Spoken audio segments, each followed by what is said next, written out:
Hi guys, welcome back to my channel. In today's video, we will be covering the important and tricky questions of chapter Goodwill concept and mode of valuation. तो सबसे पहले goodwill के बारे में मैं तुम्हारे को एक इंपॉर्टेंट चीज़ बता दूं, वो क्या है कि अगर कोई तुमसे पूछता है कि गुडविल का मतलब क्या होता है, goodwill is like reputation of the firm, जिसको हम मॉनिटरी टर्म्स में कैलकुलेट कर सकते हैं. ठीक है. सो और टेक्निकल टर्म्स में अगर मैं तुम्हें बताऊं, सो व्हाट इज गुडविल? सो goodwill is any value received over and above the net assets of business, ये होती है हमारी goodwill. Any value received over and above the net assets of business. Let's say for example हमारे business में assets थे 1 लाख के और हमारी लायबिलिटी थी 20,000 की. सो दैट मीन्स जो हमारी नेट वर्थ है बिजनेस की, so net worth is 1 lakh minus 20,000. So that means अगर हम किसी को ये बिजनेस सेल करते हैं तो हमें नॉर्मली 80,000 आने चाहिए. बट अगर उस पर्सन ने हमें 2 लाख दिए या हमने उससे 2 लाख लिए, कि हमें उससे आने चाहिए थे 80,000 बट हमने उस पर्सन से 2 लाख लिए, so over and above 80,000 that means 1,20,000 जो हमने उससे चार्ज किया है, that is called goodwill of firm. ये होती है हमारी गुडविल ऑफ फर्म. तो बस ये थोड़ा सा थ्योरी के लिए तुम्हें पता होना चाहिए था और लॉजिक पता होना चाहिए था कि गुडविल होती क्या है. सो सबसे पहला जो इसमें इंपॉर्टेंट क्वेश्चन हमारा आता है, that is this. So I hope सबने ये चैप्टर अच्छे से पढ़ लिया हो, अच्छे से रिवाइज कर लिया हो, तभी ये सारे क्वेश्चंस कर पाओगे. और मैं कोशिश यही करूँगा कि हर पॉइंट को अच्छे से एक्सप्लेन करूँ, ताकि अगर कोई चीज़ तुम्हें नहीं भी याद तो तुम यहाँ से अच्छे से उसको याद कर लो. और गाइस, जैसे कि मैंने पिछली वीडियो में कहा था, अगर तुम्हें ये वीडियो अच्छी लगी, चीज़ें समझ आई और यूज़फुल रही, तो प्लीज़ इसको लाइक करना. अगर मेरा चैनल सब्सक्राइब नहीं करा तो प्लीज़ इसको सब्सक्राइब कर लो and please share it with most of your friends so that everyone can take advantages of these videos. So अब आता है क्वेश्चन नंबर 1 हमारा. तो क्वेश्चन नंबर 1 क्या है? अब इसमें हमें निकालना क्या है? देखो, हमें निकालना है सबसे पहले calculate the value of goodwill. हमें गुडविल निकालनी है. आगे, Sahil and Anupam are partner sharing profits and losses in the ratio 3:2. They admit Amit in the partnership. It was agreed to value goodwill at 3 years purchase on the basis of weighted average profit of last 5 years. हमें weighted average profit से answer निकालना है and last 3 years purchase का. Weights have been assigned like 31st March 2017 को number 1, 18 को 2, 19 को 3, 20 को 4 और 21 को 5. और नॉर्मली ऐसा ही होता है, oldest year will have the weight 1. तो अगर मैं वेट की बात यहाँ पे करूँ तो वेट्स कैसे कैसे होंगे, इसको 1, 2, 3, 4, 5. ठीक है. हमें यहाँ पे अपने प्रॉफिट्स दिए हुए हैं, एडजस्टमेंट्स दी हुई है. Scrutiny of the books of the accounts reveal that net profit for the year 2018 includes this. So let's do one thing, हम सीधा यहाँ पे लिखना शुरू करते हैं कि टाइम भी वेस्ट ना हो और क्वेश्चन भी साथ साथ हो जाए. तो सबसे पहले हम यहाँ पे लिखेंगे गुडविल. सो गुडविल का फॉर्मूला क्या होता है हमारा? Goodwill is weighted average profit into numbers of years of purchase. ये होता है हमारा गुडविल का फॉर्मूला. अब वेटेड एवरेज कैसे निकालेंगे? Calculation of weighted average profit. Calculation of weighted average profit. अब वेटेड एवरेज प्रॉफिट निकालते हैं. चलो यहाँ पे तो हमें सबसे पहले लिखना है ईयर. सो ईयर एंडेड 31st March 2017. तो आई will right 31st March 17, 31st March 18, 31st March 19, 31. इसको मैं काम करता हूँ, साथ साथ लिखता हूँ, वो ज़्यादा बेटर होगा. So this is 31st March 18, 31st March 19, 31st March 20, 31st March 21. क्योंकि हमें बोला क्या गया है कि 5 सालों का weighted average of profit of 5 years हमें लेनी है। तो पाँचों साल इनके हमें जो दिए हुए हैं प्रॉफिट्स क्या दिए हुए हैं हमें, 1,80,000, 1,60,000, 2,50,000, 3 लाख एंड 3,50,000। अब इसके बाद मैं करूंगा अपनी एडजस्टमेंट्स। सो एडजस्टमेंट्स ध्यान से देखना गाइस, ये इंपॉर्टेंट एडजस्टमेंट है। तो सबसे पहली एडजस्टमेंट हमारी क्या है, net profit for the year ended 31 मार्च 2018, मतलब यहाँ पे 20,000 being profit on sale of fixed asset, कि 20,000 हमने प्रॉफिट कमाया था एक एसेट सेल करके। जब भी हमारा कोई, याद रखना, जब भी हमारा कोई एबनॉर्मल गेन होता है, एबनॉर्मल गेन मतलब ऐसा गेन जो रेगुलर हर साल नहीं होता, ये बहुत ही कम, बहुत ही like once in a while होता है, that is called abnormal gain. So जैसा कोई भी एबनॉर्मल गेन हो तो हम उसको यहां से माइनस कर देंगे, और अगर ऐसा कोई हमारा एबनॉर्मल एक्सपेंस है, कैसे एक्सपेंस जो हर बार नहीं होता लेकिन स्पेसिफिकली इसी साल हुआ है, उसको हम यहाँ ऐड बैक कर देंगे कि नॉर्मली हमारा एक्सपेंस नहीं होता। तो रूल क्या याद रखना है, एबनॉर्मल एक्सपेंसेस ऐड होते हैं, एबनॉर्मल गेन माइनस। तो net profit for the year ended this include 20,000 being profit on sale of fixed asset, कि हमारा एक एबनॉर्मल गेन हुआ था 2018 में, तो एबनॉर्मल गेन मैं यहाँ से क्या कर दूंगा, माइनस। तो आई विल राइट माइनस 20,000, ये होगी मेरी adjustment. Next, firm had to pay a compensation of 10,000 in the year ended 2019, कि 31 मार्च 2019 को फर्म को कुछ कॉम्पेंसेशन पे करना था डैमेज गुड्स का, जो हमने प्रॉफिट एंड लॉस अकाउंट में डेबिट कर दिया था। सो नॉर्मली ये एक्सपेंस हमारा नहीं होता, जिस तरह से इन्होंने बताया हुआ है कि फर्म हैड टू पे अ कॉम्पेंसेशन, कि नॉर्मली फर्म का कॉम्पेंसेशन ये खर्चा नहीं होता, लेकिन इस साल हो गया और फर्म को करना पड़ा। So this is a abnormal expense. तो हम इसको 31 मार्च 2019 यहाँ पे ऐड कर देंगे अपना 10,000। Next, expenses of 50,000 incurred on overall of a machine on 1st April 2019। अब 1st April 2019 मतलब 1st April 2019 तो 31st मार्च 20, तो ये आएगा इस साल में 31st मार्च 2020 वाले में, क्योंकि 1st April 2019 इस डेट के बाद आता है। तो 50,000 के हमने एक्सपेंसेस करे थे which was debited to profit and loss account instead of being debited to machinery account. मतलब ये हमने एक एसेट परचेज किया था, हमने एक एसेट परचेज किया था और गलती से उस एसेट को हमने एक्सपेंस मान लिया। क्या, हमने एक एसेट परचेज किया था, हमने उसको एक्सपेंस मान लिया। तो पहली बात तो हमारे एक्सपेंस है ही नहीं, हमने गलती से अपनी बुक्स में एक्सपेंस लिख दिया 50,000 को, ये हमारा एक्सपेंस नहीं है, तो यहाँ पे मैं 50,000 ऐड कर दूंगा, है ना। क्यों, क्योंकि ये मेरा एक्सपेंस है ही नहीं, मैंने गलती से इसको अपना एक्सपेंस लिख दिया। दूसरा, अगर मैं इसको एक्सपेंस ना लिख के अपना एसेट लिखता, अगर मैं इसको एक्सपेंस ना लिख के एसेट लिखता, तो मुझे इस पे हर साल 20% डेप्रिसिएशन चार्ज करनी पड़ती।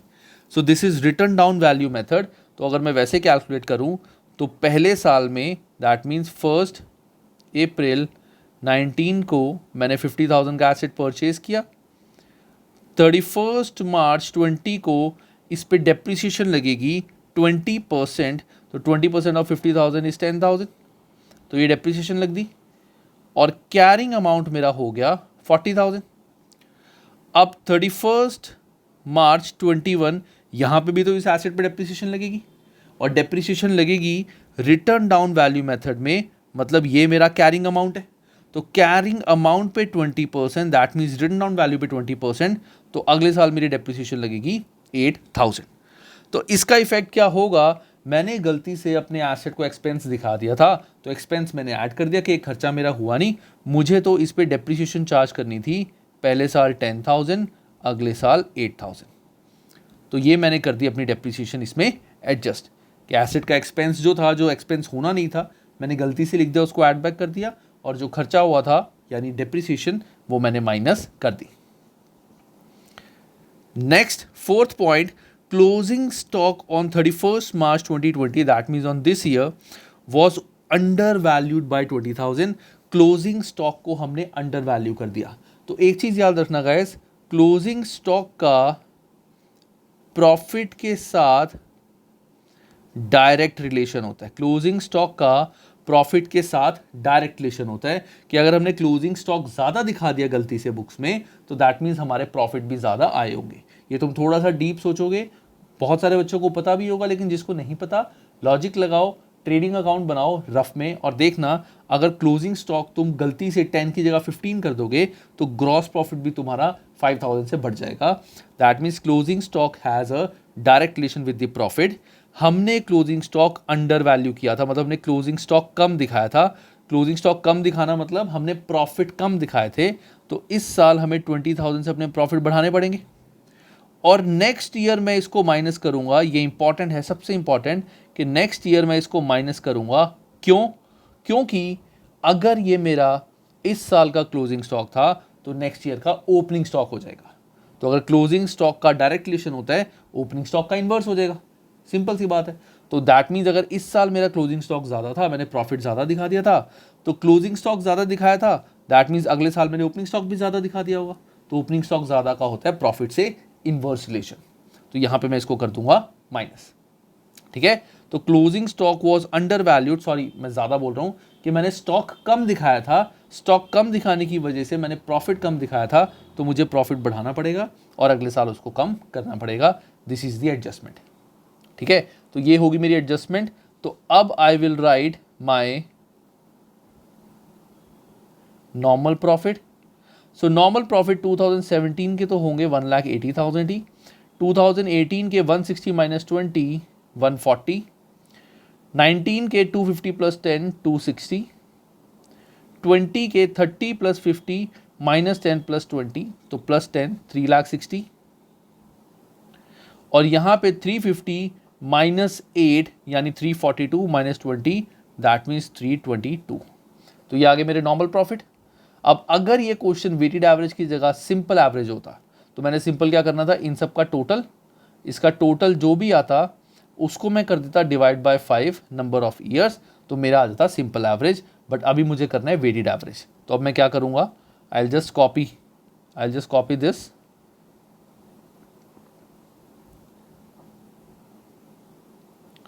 टाइम वेस्ट करने से बेटर है ना, मैंने इसको कॉपी कर लिया। अब इसके बाद I will write weights,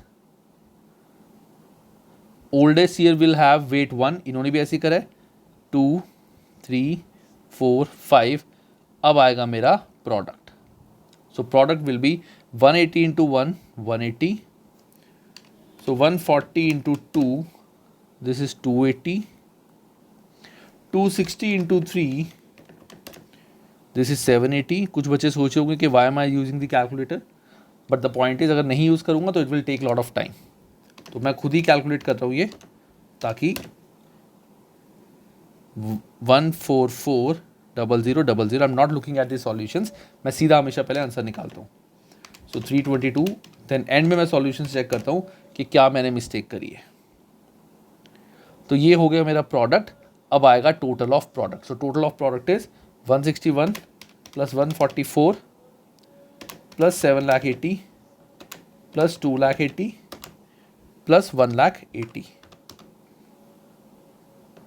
so that means 4,29,000, so 42,90,000, तो 42,90,000 ये आ गया मेरा total of product. So weighted average profit क्या होता है गाइस, मैं यहाँ लिखता हूँ, इसको I will write here, so weighted average profit is total of product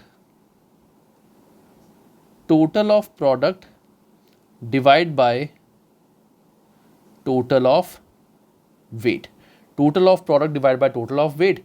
total of product है मेरा 42,90,000 और टोटल ऑफ वेट मेरा कितना आएगा, it will B 5 plus 4 plus 3 plus 2 plus 1। याद रखना 1 प्लस 2 प्लस 3 प्लस 4 हमेशा 10 होता है, तो ये हो गया 15। करने से बेटर है याद रखना 1 plus 2 plus 3 plus 4 is always 10, तो प्लस 5 इज 15, तो 42,90,000 divide by 15, so weighted average मेरा आता है 286,000। तो वेटेड एवरेज प्रॉफिट मेरे आगे 286,000, so 286,000 into number of year of purchase, ये मुझे क्वेश्चन में क्या दिया हुआ था 3, सो 3 ईयर्स परचेज, तो इंटू 3, सो गुडविल मेरी जो आ रही है it is 858,000, so 858,000 this is my goodwill and this is my final answer. So ये आया मेरा फाइनल आंसर। ठीक है,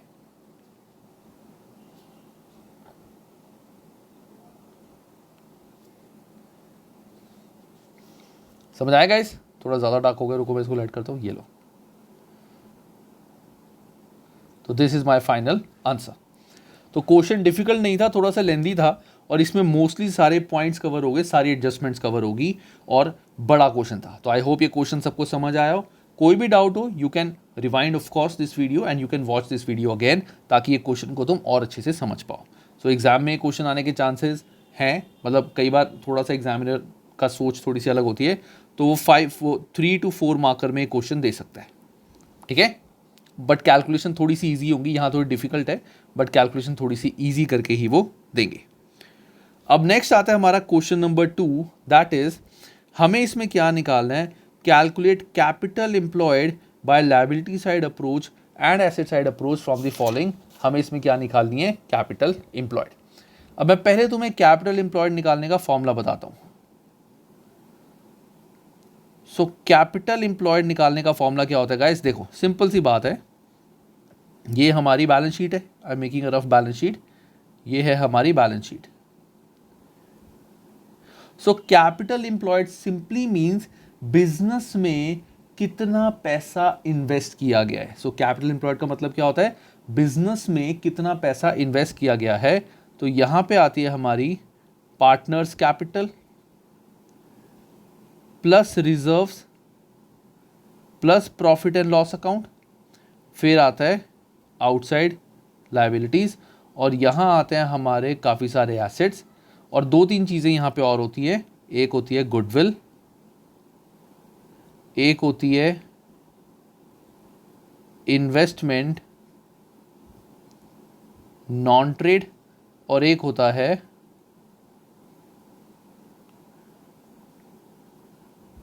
fictitious asset like advertisement, expenditure और सस्पेंस। ठीक है, सो ये है मेरी टोटल लायबिलिटी साइड में सब कुछ यही होता है, एसेट साइड में सब कुछ यही होता है, और this is my total. So this is total of asset या लायबिलिटी, और ये ऑफ कोर्स हमेशा मैच करती है।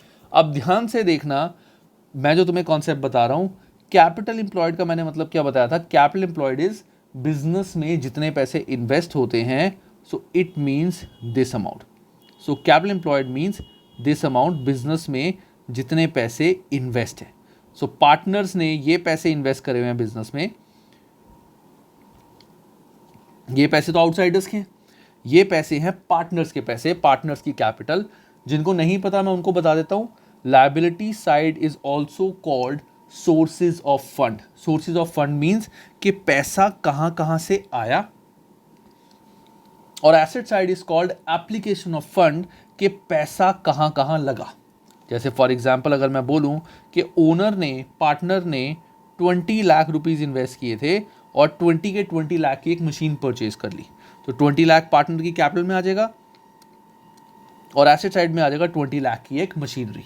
तो मतलब कहां से पैसा आया था, पार्टनर की कैपिटल से, और कहां पैसा लगाया, एक मशीनरी में। सेम थिंग हैपन्स हियर, कि ये होती है हमारी एक्चुअल कैपिटल एम्प्लॉयड। अब अगर मैं बोलूं कि लायबिलिटी साइड अप्रोच से मुझे आंसर निकालना है, what will be the answer from liability side approach, it will B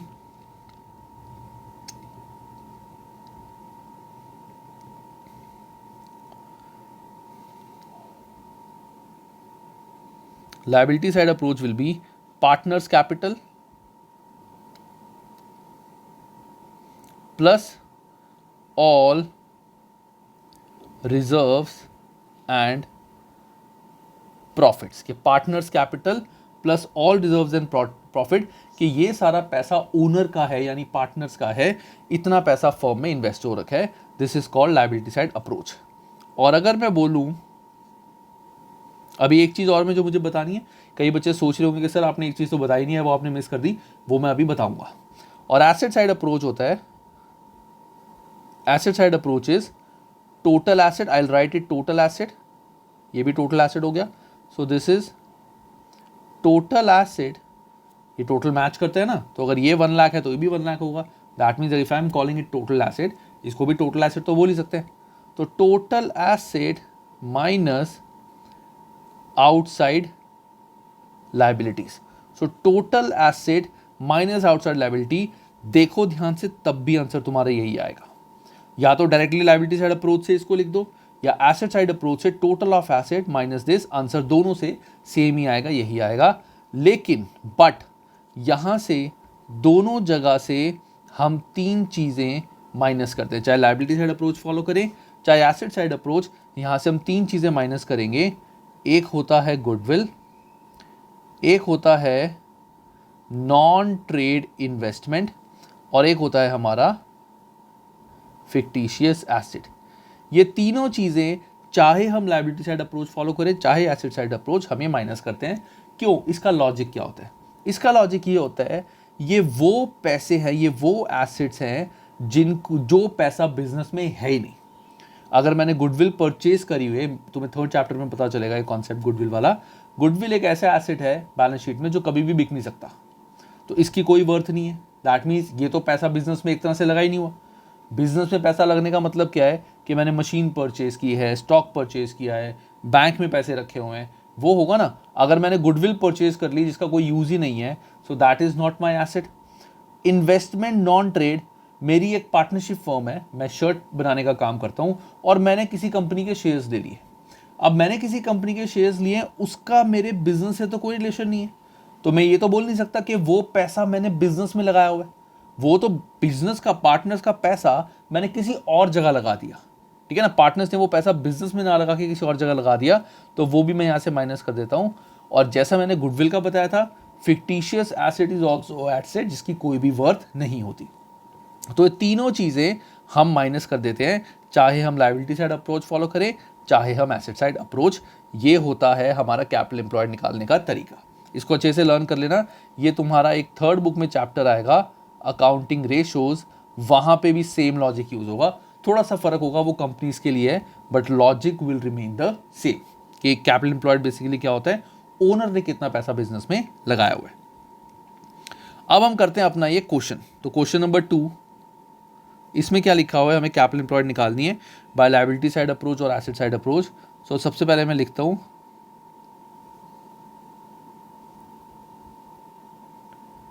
liability side approach. So liability side approach में कैपिटल्स पार्टनर की है 4 लाख, तो कैपिटल्स 4 लाख ये हो गए प्लस रिजर्व्स 1,80,000, एड रिजर्व्स 1,80,000, यही आता है लायबिलिटी साइड अप्रोच में। Partners capital plus reserve, sundry creditors outstanding expenses, ये तो आउटसाइड लायबिलिटी है तो इसका कुछ नहीं करेंगे। एसेट साइड में मैंने बताया था तीन चीजें हम माइनस करते हैं, सो गुडविल, इन्वेस्टमेंट्स और डेफर्ड रेवेन्यू एक्सपेंडिचर यानी fictitious expenditure.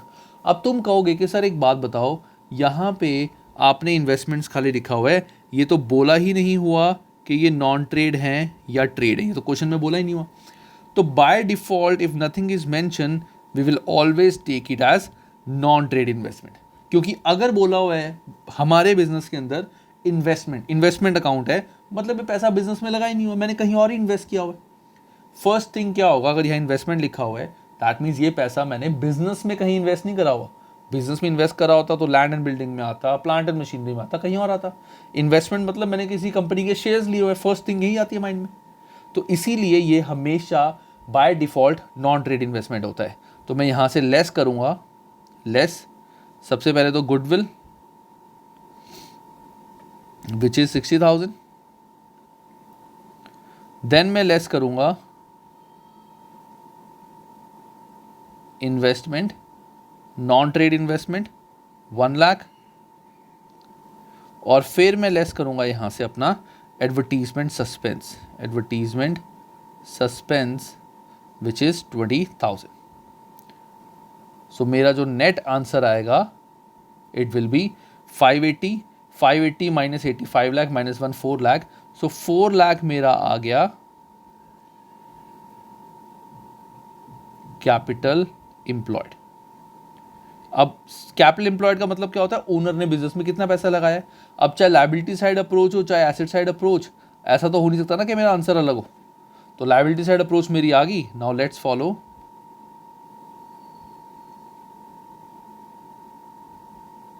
Asset side approach. So asset side approach में total of asset is 780। So total assets 780 less outside liabilities. अब आउटसाइड लायबिलिटीज इसमें क्या क्या आ गया मेरा, outstanding expenses and sundry creditors, तो 180 टोटली मैं कर लेता हूँ सीधा 2 लाख, ये माइनस हो जाएगा। और माइनस ये तीनों चीज़ें जो यहाँ माइनस हुई थी, मैंने बताया था चाहे हम लायबिलिटी साइड अप्रोच फॉलो करें चाहे एसेट साइड अप्रोच, ये तीनों चीज़ें हमें माइनस करनी पड़ेंगी। तो तीनों चीज़ें हम यहाँ से माइनस कर देंगे। So less goodwill, less advertisement suspense और लेस इन्वेस्टमेंट। अब हम आंसर निकालते हैं अपना। Answer is 780 minus 20 580। So 580 minus 80 5 lakh plus 1 4 lakh. देखो यहाँ से भी आंसर हमारा सेम आया है। ठीक है गाइस, क्वेश्चन डिफिकल्ट नहीं है, सिर्फ कॉन्सेप्ट समझना है।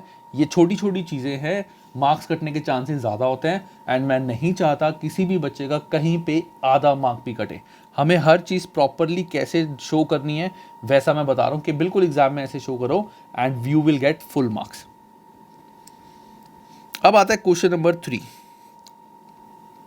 सो question number 3 is MS hi tech India has assets of 5 lakh. नहीं, क्वेश्चन में करना क्या है, गुडविल ऑफ द फर्म। अच्छा, find average profit of the firm. हमें एवरेज प्रॉफिट्स निकालने, क्या निकालना है हमें, एवरेज प्रॉफिट्स। तो नॉर्मली तो क्वेश्चन में एवरेज प्रॉफिट गिवन होते हैं, बट ये जैसे कि मैंने बताया कि वीडियो में कि ये जो क्वेश्चंस मैं करा रहा हूँ ये सिंपल क्वेश्चंस नहीं है, थोड़े से ट्रिकी हैं एंड इंपॉर्टेंट हैं। तो इसीलिए यहाँ पे हमें बोला है कि हमें एवरेज प्रॉफिट निकालना है। तो ये हम रिवर्स कैलकुलेशन करेंगे। तो हमें बोला गया है एसेट्स इतने हैं, liabilities, where as liabilities are partners capital, general reserve, sundry creditors. तो एसेट्स हमें दिए हुए हैं 5 लाख के और आउटसाइड लायबिलिटी दी हुई है 90। तो 5 लाख माइनस 90, सो कैपिटल एम्प्लॉयड मेरी यहाँ पे भी 4 लाख 10 आ रही है। और अगर मैं लायबिलिटी साइड अप्रोच फॉलो करूँ, partners capital plus general reserve, ये भी मेरी आ रही है 4 lakh 10,000। So capital employed is 4 lakh 10,000। अब सबसे पहले मैं यहाँ क्या लिखूंगा, देखो goodwill is equal to, formula लिखने के मार्क्स होते हैं super profit into number of years of purchase. ठीक है, अब गुडविल हमें क्वेश्चन में क्या गिवन है, goodwill of the firm is valued at 90,000। हमें गुडविल दी हुई है 90,000 is equal to super profit हमें निकालने हैं अभी into number of year of purchase, वो दिया हुआ है हमें यहाँ पे 2। तो यहां से मुझे पता चला कि super profit is equal to 90,000 divide by 2, तो super profit will be 45,000। Super profit आ गया 45,000। अब सुपर प्रॉफिट का क्या फॉर्मूला होता है, super profit is average profit minus normal profit, average profit minus normal profit. Super profit मेरे आए हैं 45,000, एवरेज प्रॉफिट मुझे निकालना है और नॉर्मल प्रॉफिट का फॉर्मूला क्या होता है, capital employed into normal rate of return. Capital employed मैंने निकाली है 4 lakh 10,000 into normal rate of return, ये हमें क्वेश्चन में गिवन है if the normal rate of return is 10%, तो 10/100, so that means 45,000 is equal to average profit minus 41,000। तो average profit मेरे आगे 45,000 plus 41,000, so this is 86,000. So therefore average profits are 86,000। हमें ऐसे निकाल के दिखाना पड़ेगा जो क्वेश्चन में पूछा गया। ठीक है गाइस, सिंपल क्वेश्चन था, सिर्फ हमें लॉजिक्स फॉलो करने हैं। डिफिकल्ट मैंने पहले भी बोला था कुछ भी नहीं है, सिर्फ लॉजिक्स फॉलो करने, कहीं से कुछ भी क्वेश्चन आ सकता है, हमें बस प्रिपेयर रहना है, कॉन्सेप्ट अपना क्लियर होना चाहिए एंड दैट्स ऑल। अब आता है क्वेश्चन नंबर 4, ये लास्ट क्वेश्चन है इस चैप्टर का, मतलब इंपॉर्टेंट वाला, बाकी तो सारे टिटपुंडिये से हैं, वो तो कोई भी कर सकते हो, थोड़े से इंपॉर्टेंट क्वेश्चंस मैंने करवाए हैं। तो question number 4, from the following information calculate goodwill of the firm of Anmol and Sujay at the time of admission of ध्रुव, कि ध्रुव को एडमिट कर रहे थे उसके टाइम पे हमें गुडविल निकालनी है। दो मेथड से, at 3 years purchase of super profit और दूसरा on the basis of capitalization of super profit. हमें एवरेज एक्चुअल प्रॉफिट फर्म के दिए हुए हैं 25,000, नॉर्मल रेट ऑफ रिटर्न दिया हुआ है और वो बैलेंस शीट दी हुई है। Okay good. अब सबसे पहले हम क्या करेंगे इसमें, वी विल कैलकुलेट